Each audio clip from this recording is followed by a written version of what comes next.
Hello दोस्तों, आज हम लेकर आए हैं सम्राट अशोक का महान इतिहास।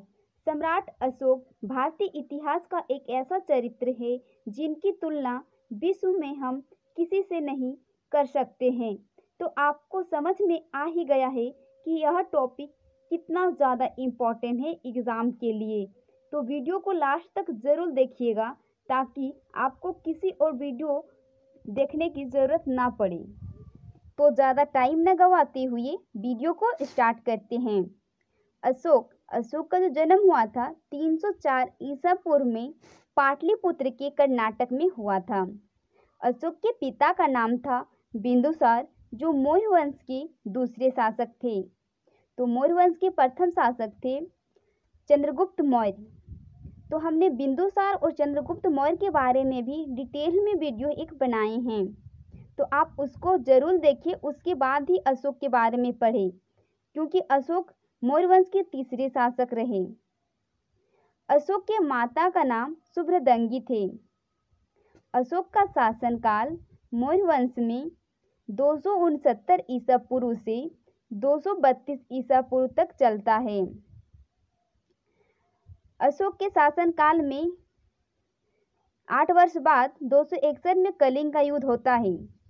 यह जो कलिंग का युद्ध है, यह आज की युद्ध नहीं थी, यह बहुत साल पुरानी युद्ध थी। जब उसके दादाजी मौर्य वंश के शासन कर रहे थे, तब से यह युद्ध चल रही है। लेकिन इस युद्ध में उसके दादाजी को जीत नहीं हुई थी। उसके बाद यह युद्ध में बहुत सारे बच्चे और औरतों को काट दिया जा रहा था। अशोक से रहा नहीं गया। कलिंग के युद्ध में अशोक और कलिंग के राजा अनंत पद्मनाभम के बीच 261 ईसा पूर्व में यह युद्ध हो जाती है। इस युद्ध में अशोक ने लगभग 1000 से अधिक लोगों को मार डालते हैं और कलिंग पर अपना अधिकार कर लेते हैं। उसके बाद अशोक हमेशा परेशान रहते थे और वहीं अशोक के भतीजा निग्रोध बहुत शांत रहते थे। तब अशोक ने पूछा कि तुम इतना शांत कैसे रहते हो? तब अशोक के भतीजे निग्रोध ने कहा कि मैं बौद्ध धर्म की दीक्षा ली हूँ, इसीलिए इतना शांत रहता हूँ। तो अशोक को बौद्ध धर्म की प्रेरणा उसके भतीजे निग्रोध ने दिया, जबकि अशोक को बौद्ध धर्म की शिक्षा उपगुप्त ने दिए थे। अशोक के पत्नी, तो अशोक के बहुत सारे पत्नी थे, लेकिन इनमें से महारानी देवी की ज़्यादा जिक्र है, उसीलिए इसके ही बारे में पढ़ेंगे, ठीक है। तो महारानी देवी के पुत्र का नाम, यानी कि अशोक के पुत्र का नाम महेंद्र थे और पुत्री का नाम संघमित्रा थी। तो अशोक ने अपने पुत्र महेंद्र और पुत्री संघमित्रा को श्रीलंका भेज दिए बौद्ध धर्म के प्रचार प्रसार के लिए, और वहाँ पर भी यह बौद्ध धर्म बहुत फैल जाते हैं। उसके बाद मौर्य वंश के जो तीसरे शासक थे वह अशोक ही थे, जबकि मौर्य वंश के प्रथम शासक थे चंद्रगुप्त मौर्य और दूसरे शासक थे बिंदुसार। चंद्रगुप्त मौर्य के पुत्र बिंदुसार और बिंदुसार के पुत्र अशोक, जो मौर्य वंश के तीसरे शासक हुए। तीसरी बौद्ध संगीत 252 ईसा पूर्व में जो हुआ था, वह अशोक के शासन काल में ही हुआ था। उसके बाद अशोक का मृत्यु 232 ईसा पूर्व में हो जाती है। तो ये जो फैक्ट हमने बताई है, यहाँ से मतलब कि एक क्वेश्चन बन जाता है, तो आपको ये फैक्ट तो कहीं पे उतार के रख लेनी है। उसके बाद हम अशोक के बारे में और डिटेल्स पढ़ेंगे। अभी अशोक भारत का पहला ऐसा शासक था जिसने अपने संदेशों को अभिलेखों के माध्यम से जनता तक पहुँचाया था। संदेश को अभिलेख के माध्यम से पहुंचाया था जनता तक। अशोक के अभिलेख की भाषा प्राकृत थी, जिसे 4 लिपियों में लिखा गया है: ब्राह्मी लिपि, खरोष्ठी लिपि, ग्रीक लिपि, अरमाइक लिपि। जो ब्राह्मी लिपि है वह भारत में लिखी गई है, जबकि खरोष्ठी लिपि पाकिस्तान में लिखी गई है और ग्रीक लिपि अफगानिस्तान के उत्तरी सीमा, यानी कि तुर्की, अब तुर्की पड़ जाती है उस जगह में, तो तुर्की में लिखा गया है ग्रीक लिपि। और अरमाइक लिपि अफगानिस्तान में लिखी गई है। तो यहाँ जो लिपि है 4, इसमें 2 जो लिपि है उससे हमेशा क्वेश्चन बनता है। जैसे कि ब्रही लिपि, इससे बनता है कि ब्रही लिपि किस ओर से लिखी जाती है। तो ब्रही लिपि भारत में लिखा गया है, यानी कि हम सब जैसे कि हिंदी और इंग्लिश जो लिखते हैं किधर से लिखते हैं, तो बाईं ओर से लिखते हैं ना। तो बाईं ओर से लिखते हैं, तो यानी कि ब्रही लिपि बाईं ओर से लिखी गई है।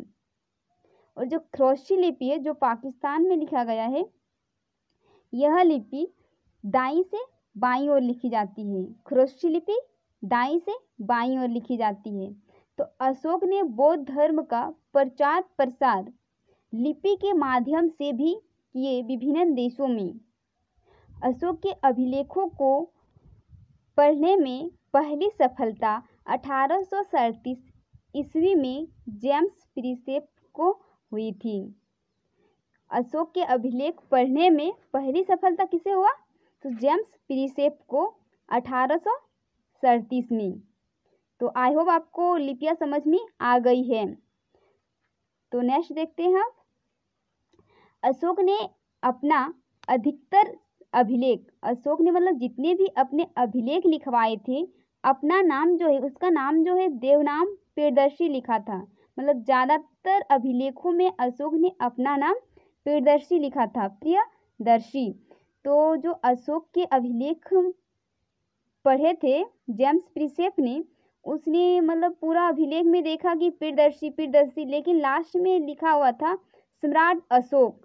तो उसको पता चल गया कि प्रियदर्शी ही अशोक का नाम है। मास्की एवं गुजरा अभिलेख में अशोक का नाम अशोक मिला है। पुराणों में अशोक को अशोक वर्धन कहा गया है। तो आपको जो अशोक के कहाँ पर क्या नाम कहा गया है ये आपको याद रखनी है। जैसे अभिलेख में अशोक का नाम क्या था, देवनाम प्रियदर्शी, जबकि मास्की एवं गुजरा अभिलेख में अशोक का नाम अशोक मिला। पुराणों में अशोक का नाम अशोक वर्धन कहा गया था। तो अशोक के धर्म नीति को देखते हैं। सम्राट अशोक ने कहा कि प्रत्येक मनुष्य को अपने माता पिता की सेवा करनी चाहिए, शिक्षकों का सम्मान करना चाहिए और हिंसा व सच्चाई का पालन करना चाहिए। उन्होंने सभी मनुष्य से पशु वध और बलि से बचने के लिए कहा। यह है अशोक के धर्म नीति। तो अशोक के धर्म नीति भी पढ़ चुके हैं। तो अब पढ़ेंगे अशोक के अभिलेख। तो अशोक के अभिलेख को 3 भागों में बांटा गया है, शिलालेख, स्तंभलेख, गुहालेख। तो ये जो तीनों जो है शिलालेख, स्तंभलेख, गुहालेख, इसमें से ज़्यादा क्वेश्चन शिलालेख और स्तंभलेख से पूछा जाता है। गुहालेख से कम ही क्वेश्चन पूछते हैं, मतलब इससे नहीं के बराबर क्वेश्चन पूछते हैं। तो अब पढ़ते हैं शिलालेख। अशोक के शिलालेख की खोज 1750 ईस्वी में पद्रेटी फेथलर ने की थी। अशोक के शिलालेखों की संख्या 14 है। अशोक के शिलालेखों में वर्णित विषय, जो उसके 14 शिलालेख है उसके बारे में सिर्फ पढ़ लेनी है, क्योंकि इससे उतना क्वेश्चन बनता नहीं है। तो जो अशोक के पहला शिलालेख थे उसमें पशु बलि की निंदा की गई है। अशोक के दूसरा शिलालेख में मनुष्य पशु दोनों की चिकित्सा व्यवस्था का उल्लेख किया गया है। अशोक के तीसरा शिलालेख में इसमें राजकीय अधिकारियों को यह आदेश दिया गया है कि वे हर 5वें वर्ष के उपरांत दौर पर जाए। इसमें कुछ धार्मिक नियमों का भी उल्लेख किया गया है। चौथा शिलालेख में बताया है, इसमें भेरी घोष की जगह धम घोष की चर्चा है। 5वां शिलालेख, इसमें धर्म महामंत्रों की नियुक्ति की जानकारी मिलती है। 6ठा शिलालेख, इसमें आत्मनियंत्रण की शिक्षा दी गई है। 7वां व 8वां शिलालेख, इसमें अशोक के तीर्थयात्राओं का उल्लेख किया गया है। तो ये जो क्वेश्चन है 7वां और 8वां शिलालेख अशोक के तीर्थयात्राओं का उल्लेख किया गया है, यह आपको याद रखनी है। 9वां शिलालेख भी आपको याद रखनी है। कि सच्ची भेंट तथा सच्चे शिष्टाचारों का उल्लेख किया गया है। 10वां शिलालेख, इसमें अशोक ने यह आदेश दिया है कि राजा तथा उच्च अधिकारी हमेशा प्रजा के हितों के बारे में सोचें। 11वां शिलालेख, इसमें धर्म की व्याख्या की गई है। तो आपको हम धर्म के बारे में बता चुके हैं। 12वां शिलालेख, इसमें स्त्री महामंत्रों की नियुक्ति व सभी प्रकार के विचारों के सम्मान की बात की गई है। 13वां शिलालेख, इसमें कलिंग युद्ध का वर्णन व अशोक के हृदय की बात की गई है। मतलब कलिंग का युद्ध अशोक ने किए थे, उसके बाद अशोक में जो हृदय परिवर्तन हो गए थे जिसके कारण उसने बौद्ध धर्म को अपनाए थे, उसके बारे में 13वां शिलालेख में जिक्र किया गया है।